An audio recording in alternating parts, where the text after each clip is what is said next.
자, 안녕하세요. 자, 이번 시간에는 선생님과 함께 프랑스어 기초, 여러분들 이제 고등학교 제2 외국어 과목에 들어가는 프랑스의 가장 기초 부분을 이렇게 한번 보겠습니다.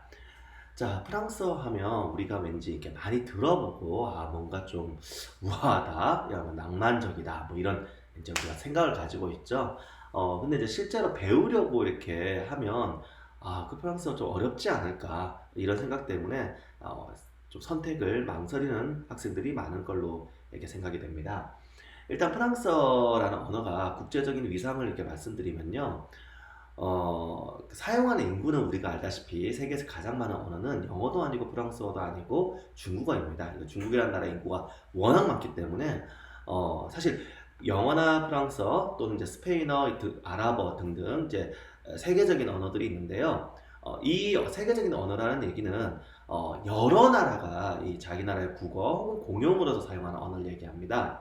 그런데 중국은 이제 그렇게 나라의 개수는 많지 않지만 워낙에 중국이라고 하는 한 나라의 인구가 엄청나기 때문에 해당 언어를 사용하는 사람 수로 따졌을 때는 세계에서 가장 많은 경우가 됩니다. 그래서 이 경우는 좀 우리가 이제 뭐라 그럴까요? 통계 오류라고 할까요? 조금 이제 우리가 생각하는 어떤 그거와는 좀 달라지기 때문에 중국은 제쳐놓고 이제 그 이외에 다른 언어를 가지고 얘기를 하면 프랑스어는 이제 최근에 와서는 아무래도 영어가 워낙 이렇게 전 세계에 퍼지고, 또 중국어 방금 말씀드렸던 이런 부분도 있고 이래서 조금 우리에게는 위상이 덜할 수 있습니다만, 중세시대부터 거의 한 1000년 동안 유럽에서는 거의 공용어에 가까운 위상을 차지했었습니다. 예를 들어서 나중에 역사를 공부하시면 나오는데요. 유럽에서는 이제 왕실 간의 결혼이라든가 이런 것 때문에 뭐 왕이나 왕자, 공주가 이제 다른 나라로 이렇게 가서 거기서 이제 왕실에 소속된 경우가 많죠. 근데 이제 혈연을 가지고는 그렇게 했는데 뭐 언어는 우리가 그렇게 쉽게 바꾸기가 쉽지 않잖아요. 여러분들 외국 공부하시면 그럼 의사소통은 어떻게 했을까? 만약에 우리로 치면 뭐 한국 왕실과 이제 일본 왕실 옛날 왕십국이라고 치고 결혼했다면 의사소통을 어떻게 했을까? 항상 통역하려면 불편하지 않을까요? 근데 이럴 때 유럽 왕실의 구성원들 대부분은 다 프랑스어를 구사했기 때문에 의사소통에 별 문제가 없었다고 합니다. 그리고 오늘날에도 UN이나 뭐그 유럽연합 그리고 국경 없는 의사회, 만국우편연합 이런 많은 국제기구에서 제1 언어로 원래 프랑스어였고 최근에 와서는 영어의 위상이 더 크기 때문에 보통 제2 언어 정도의 위상을 갖고 있습니다. 그리고 프랑스어를 국어 혹은 공용어로 사용한 나라들은 프랑코폰이라고 하는 모임을 결성하고 있는데요. 이 모임에 이렇게 속한 나라의 숫자가 몇 개인 것 같으세요? 한 10개? 20개? 예, 뭐 20개도 많다고 생각이 들죠? 근데 여러분 놀라시겠지만 프랑코포니에 소속된 나라 수는 현재 제가 알기로 54개 있고요. 준회원국이 여기에 7개가 더 있습니다. 그러니까 세계 한 60개 나라 정도가 프랑스어를 국어 혹은 공용어로 사용하고 있다는 얘기입니다. 네, 굉장히 위상이 크죠. 이제 우리에겐 좀 덜 와닿는 게 우리 주변의 나라들이 아니고 이제 아프리카라든가 저 먼 나라들이 많이 이렇게 사용을 하기 때문에 조금 덜 와닿지만 한국에서 프랑스라는 국가에 대해서는 우리가 많이 이렇게 뭐 좀 한번 방문하고 싶다 이런 생각을 가지는 분도 많을 테고요. 특히 이제 육군 사관학교를 비롯한 군사 분야의 교류에서 프랑스는 전통적으로 이제 육군이 발달한 나라다 보니 교류가 많다고 합니다. 자, 그래서 약간 이렇게 제가 프랑스에 대해서 소개를 했고요. 일단 프랑스어를 맨 처음 배우려면 우리가 어느 언어든지 해당 언어의 알파벳 해당하는 거를 배워야 되겠죠. 뭐 일본어의 가나라든가 뭐 중국어의 경우는 이제 병음이라든가 관계 이런 걸 배운다든가 또는 뭐 러시아어 같은 경우 끼릴 문자를 배운다든가 이런 여러 가지가 있고 우리 한국어는 이제 한글이 있죠, 그죠? 프랑스어도 역시 알파벳을 씁니다. 근데 다른 외국어를 선택한 학생들에 비해서 프랑스어를 선택한 학생은 이걸 거의 뛰어넘고 가셔도 돼요. 왜요? 보시죠. 영어랑 단 한 글자도 다르지 않습니다. 네. 영어와 프랑스어는 알파벳이 완전 동일하기 때문에 여러분의 글자를 따로 배우는 노력은 하지 않으셔도 됩니다. 그러면 선생님 그럼 바로 본문 가면 되겠네요? 그건 아니고요. 여러분들 음을 들었을 때는 영어에 비해서 프랑스어는 굉장히 다르죠, 그죠? 근데 글자는 동일하네요? 네. 그러니까 눈으로 봤을 때 문자는 같은데 언어는 서로 다르기 때문에 다른 음이 나는 것이죠. 그러니까 다른 음을 표현하는데 정확하게 말하면 다른 음을 표현하는데 각각 이 글자를 쓰는 개념이기 때문에 우리는 프랑스어 글자 모양은 뭐 다시 우리가 공부할 필요가 없고 알파벳이죠. 영어로 치면 프랑스어는 발음이 알파벳 이렇게 하는데요. 어떻게 읽는지를 짚고 넘어가면 될 것 같습니다. 자, 알파벳 선생님이 읽을 테니까 여러분 따라 읽으시고 알파벳 발음을 외워보도록 하겠습니다.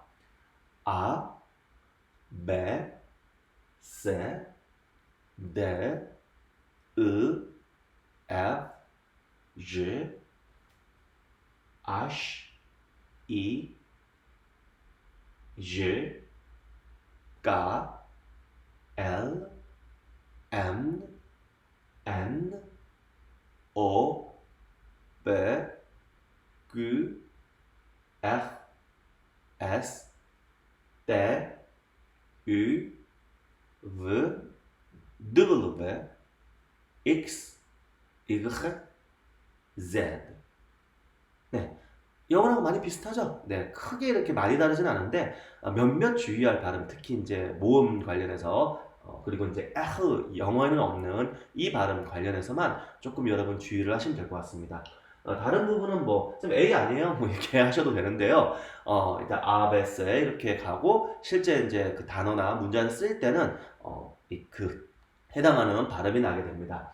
다음에 요 글자가 영어에서는 이였죠. 프랑스에서는 발음이기 때문에 주의하셔야 돼요. 기본음이 으란 뜻입니다. 그러면 이 글자가 쓰였을 때 앞에 어떤 자음이 있으면 에라고 읽으면 되나요가 아닙니다. 프랑스어는 으라고 읽어야 기본음이 되는 거예요. 그리고 여기 영어에서는 H라고 읽었는데 우리 지금 아쉬라고 읽었죠. 그죠? 느낌 오시나요? 영어와 달리 프랑스어에서 아쉬는 발음이 나지 않습니다. 선생님 영어에서 배웠는데요? 네. 영어에서 첫 글자 H가 묵음인 단어는 원래 어원이 프랑스어에서 온 단어입니다. 즉 프랑스어는 첫 글자가 아쉬로 시작하는 단어는 실제로는 아쉬가 발음이 나지 않습니다. 묵음 글자입니다. 그러니까 이건 어떻게 되냐 표기에서만 표기를 하고 실제 발음은 없다 이렇게 기억하시고 그러니까 L, M, N 요거는 뭐 영어랑 유사한데 다만 이제 영어는 M, N, L 이렇게 발음을 하고 그 다음에 마지막에서 입이 닫히는 음인데 비해서 프랑스도 이게 음절로는 한 음절이에요. 그런데 영어에 비하면 지금 들으셨겠지만 여운이 남는 그러니까 L, M 이게 아니라 L, M 이런 식으로 여운이 남는 음이라고만 기억하시면 되고요. 다음에 O, B, Q, R, R 자, 영어에서는 R였죠. R. 영어에서는 우리가 입 안에, 뭐 입천장과 사이 안에 혀를 이렇게 말아서 뭐 발음한다 이렇게 배우셨을 거예요. R 이렇게. 프랑스어에서는 이렇게 입이 있으면 이 혀를 영어에서 여러분들 TH 발음하신 거 기억나시나요? 자, 물론 완전히 같지는 않습니다만 비유를 하자면 TH 발음할 때, 발음할 때 혀가 윗니를 부딪히는 것처럼 프랑스어는 아랫니를 부딪히는 것에 가깝게 발음을 합니다. 주의하셔야 돼요. 영어처럼 R하고 이렇게 굴리는 발음이 아닙니다. 그러니까 TH 발음하는 것처럼 아랫니에 혀를 대는 거에 가까운 상태에서 목에서 음을 내주기 때문에 우리 귀에는 영어처럼 르 하는 리을 발음에 가깝게 들리기보다 흐 하는 히읗 발음에 가깝게 들립니다. 주의하셔야 됩니다. 자, 그리고 S 때 여기까지는 문제가 없고요. 비슷하고요. 요게 영어는 U였죠. 프랑스어 우 아닙니다. U. 자, 요 발음은 어떻게 하시냐? 한국어에는 없는 발음이에요. 그래서 좀 주의하셔야 되는데요. 한국어로 치면 입 모양은 우를 하고 그 숨을 내쉬는 거는 이 음을 한다고 생각하고 내쉬는 그때 입을 움직이면 안 됩니다. 움직이면 우리말로는 위 이렇게 되죠. 우리가 이제 프랑스어를 잘 모르지만 프랑스어를 그냥 한글로 생각하고 하실 때 yes에 해당하는 프랑스어가 위다 이렇게 생각하시는데 발음이 실제는 위가 아니라 입을 움직이지 않아야 합니다. 네, 그 발음을 나타내는 글자이고요.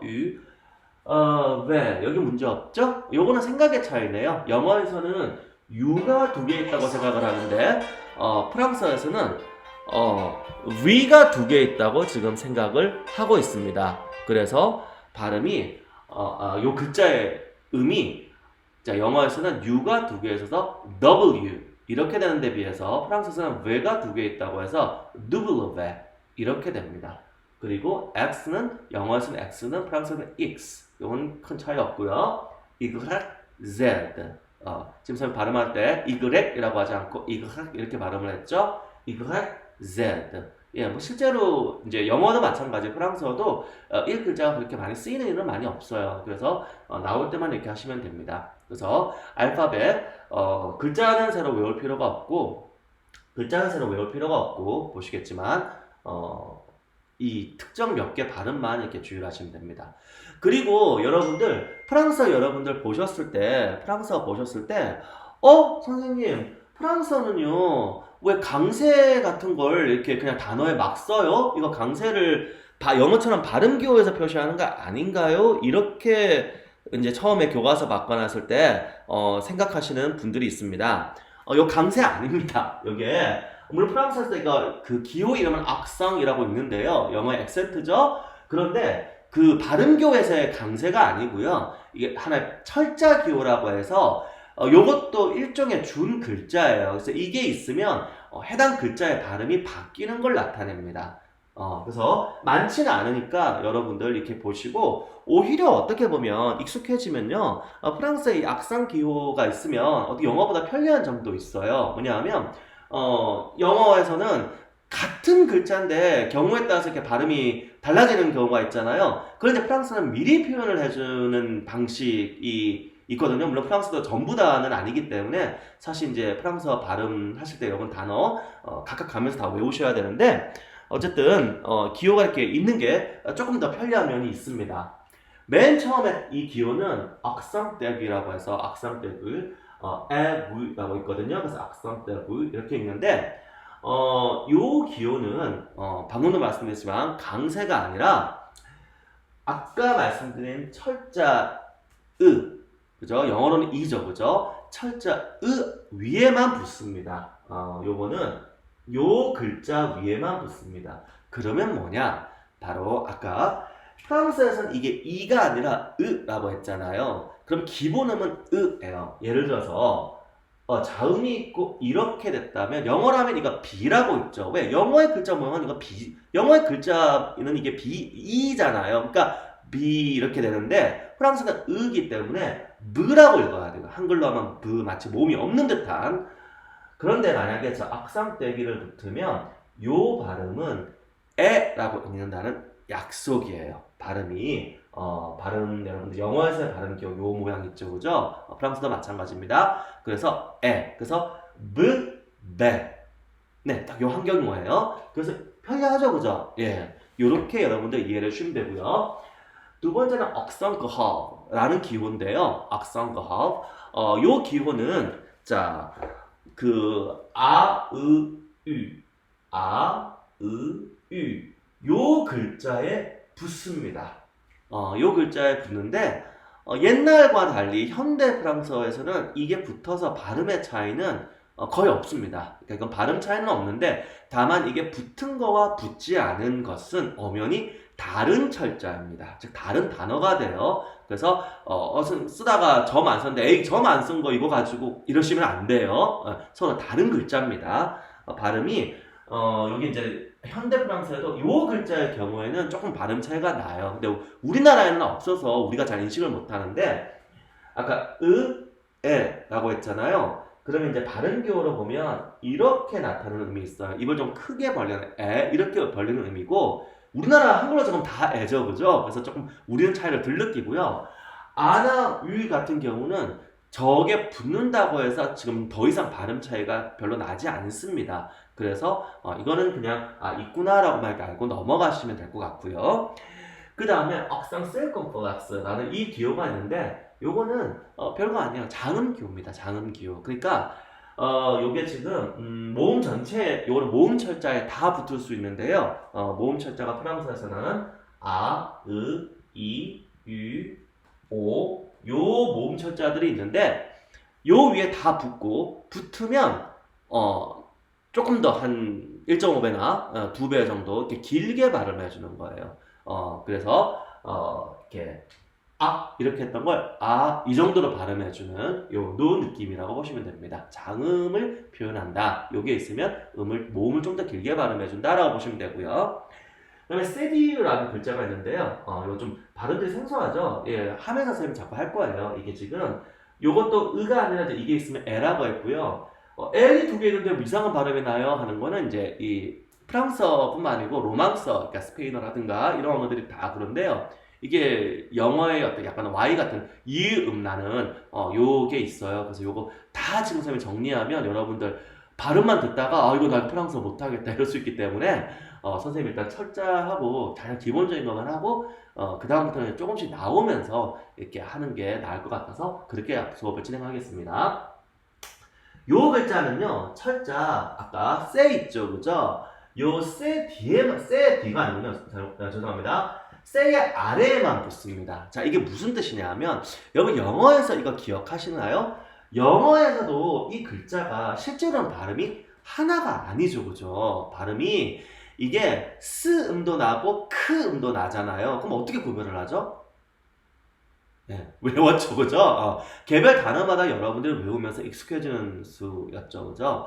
예, 프랑스어에서는, 요 세디유가 이거를 구별해주는 장치입니다. 그래서, 이 세에 그냥 이렇게 쓰면은 얘는 음가가 까로 납니다. 끄 음이 나요, 끄. 그런데, 이게 이제 약간 낫같이 생겼잖아요. 이 세에다가 그 적는 방법은 요렇게 붙여주는 거예요. 세에다가, 그러니까 잘 안 보이시면 세를 크게 쓰고 이렇게 붙인다는 느낌으로. 물론 실제로 이렇게까지 각지게 하지는 않고 쓰다 보면 이제 이렇게 자연스럽게 되는데요. 요 음은 스 음이 나는 거예요. 그러니까 발음이 얘는 끄 발음이 나고 요 음은 스 발음이 납니다. 예를 들어서 우리가 지금 배우는 언어가 무슨 언어죠? 네, 프랑스어죠? 예. 프랑스어를 우리 프랑스 이러잖아요. 원래 이제 이게 옛날 이 말의 어원이 뭐 옛날 프랑크족의 나라라는 데서 나왔다고 해요. 그래서 독일, 영국 이쪽 식으로 적으면 프랑크족을 스펠링을 이제 옛날에 게르만의 한 민족이었던 그 부족인가요? 있으면 끝이 이렇게 됐는데 지금 우리가 알다시피 프랑스라는 나라는 스펠링이 이제 이걸로 되어 있죠. 영어에서 French, 뭐 프랑스 이런 식으로 좀 있는데요. 이렇게 됐을 때 이제 가상으로 서 예를 드는 겁니다. 사전 다 찾아보지 마시고 만약에 이 세디오 기호를 설명하려고요. 끝에 이렇게 왔다고 하면 푸헝카 이렇게 발음이 돼야 될 거예요. 그런데 여기에 세디오가 들어가게 되면 싸 이렇게 발음이 된다고 보시면 됩니다. 무슨 말인지 이해가 되시죠? 그래서 세 철자의 크 음과 그 다음에 스 음을 구별시켜주는 장치가 세디유다 이렇게 이해하시고 넘어가면 되시고요. 세디. 그 다음에 맨 마지막에 타르마라는 이 장치가 있는데 얘는 이제 우선 뭐 안 보이는 데가 아니고 점을 두 개 찍는 겁니다. 요거는 어떤 모음 위에 점을 두 개를 찍는 건데 요거는 어떤 장치냐 특정한 음을 바꿔주는 게 아니라 영어에서도 여러분 느꼈겠지만 우리 발음의 개수하고 그 철자의 개수가 같지가 않습니다. 그래서 우리가 보면 특히 모음 같은 경우는 글자로는 두 개가 표시되는데 실제로는 합쳐서 하나의 발음이 나오는 게 많잖아요. 예, 영어에서도 많이 경험을 하셨죠.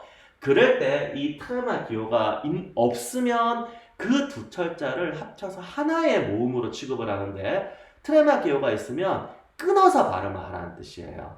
예, 예를 들어서 어떤 게 있냐면 이제 요런 단어가 있다고 가정을 했을 때 프랑스어에서는 요 철자 두 개 합쳐서 발음이 에 발음이 납니다. 에. 나중에 배우시겠지만 프랑스 사람 이렇게 나타날 때 프랑스어 프랑스 사람 나타날 때 je suis français 이렇게 되는데 그때 français 할 때 에가 바로 이에요. 그런데 만약에 여기에 트레마가 있으면 요렇게 되거든요. 여기에 이렇게 점 두 개를 찍어서 트레마가 있으면 같은 게 아니라 이제 읽는 사람이 이렇게 하라는 거죠. 얘는 자음이 여기에 있고 얘가 모음인데 얘는 이렇게 끊어서 자음, 모음, 자음 이렇게 구성되어 있다는 뜻입니다. 그러면 읽을 때 어떻게 해요? 매가 아니라 마이라고 읽어야 돼요. 이 부분을 마이. 이해되시나요? 네. 좀 이상한데요? 예. 여러분들, 그 우리가 가장 익숙한 프랑스 말이 있습니다. 12월 25일이 무슨 날인가요? 예, 크리스마스죠? 네. 예수님이 태어난 날. 이렇게 해서 크리스마스가 영어예요. 그죠? 크리스마스. 바로 크라이스트. 그러니까 우리 성탄절이라고도 번역을 하죠. 이걸 프랑스어로는요. 노엘, 노엘, 노엘, 노엘. 혹시 이 성탄 캐롤송 들어보셨는지 모르겠는데, 예, 그때 노엘이 바로 프랑스어입니다. 그런데 이렇게 되어 있거든요. 근데 프랑스에서는 이렇게 되면 노엘이라고 발음할 수 없어요. 얘를 뭐 해당하는 어떤 음으로 발음을 해야 되거든요. 실제로는 어떻게 되어 있냐면, 실제로는 여기에 트레마가 있습니다. 그러면 요 두 모음 중에 어느 한쪽에 트레마가 있으면 걔를 분리해서 읽으라는 뜻이기 때문에 그냥 얘를 분리하면 남는 건 자동으로 분리가 되는 거잖아요. 두 개 다 안 찍어도 된다는 얘기죠. 그래서 이렇게 발음이 돼요. 그래서 노엘 이렇게 발음이 되는 겁니다. 이해되시나요? 그래서 노엘 이렇게 됩니다. 예, 요거 말고도 기호들이 좀 있는데요. 발음에 영향을 미치는 기호는 더 이상 뭐 다른 것들은 이제 발음에 영향을 미치는 게 아니라서 그냥 넘어가도 될 것 같아요. 영어에서 배웠던 것들이라. 그래서 프랑스에서 아포스트로프라는 기호가 있는데 영어의 어퍼스트로피와 똑같아요. 프랑스어도 굉장히 줄여 쓴 게 많기 때문에 이렇게 보시면 뭐 여러분들 사랑합니다 할 때 이런 거 혹시 프랑스어 보신 분이 있으면 뭐 이런 것들이 있을 거예요. 이게 어떻게 발음해요 하는데 이게 원래 때 여기서 이제 줄어서 오는 건데 요런 게 어포스토피, 영어도 있던 거죠, 그죠? 영어에 뭐 it is를 줄여서 is 이렇게 하듯이 이런 어포스토피도 있고요. 영어는 프랑스어는 아포스토프. 그 다음에 트뷸용이라는 게 있는데 별거 아니에요. 영어에서 하이픈입니다, 그냥. 그래서 그래서 뿌띠 펑 이런 식으로 될 때 단어와 단어가 그 합쳐져서 하나의 합성어가 될 때 영어도 이런 것도 있었죠. 영어에서 하이픈이라고 했던 걸 그냥 프랑스 용어만 프랑스식으로 트니용이라는 용어만 쓸 뿐이지 역할 똑같기 때문에 별도로 공부할 필요가 없죠. 그래서 우리 처음에 프랑스어 들어가면서 이렇게 철자 기호에 대해서 공부할 거는 아마 요 정도 악상 떼그, 악상 커 그리고 악상 셀콤플렉스, 셀리, 트라마 이 정도만 이렇게 해주시면 아마 여러분들 일단은 글자를 보고 읽는 부분은 문제가 없으리라 생각됩니다. 자, 그러면 일단 요 시간까지 이렇게 하고요. 계속해서 진행하도록 하겠습니다.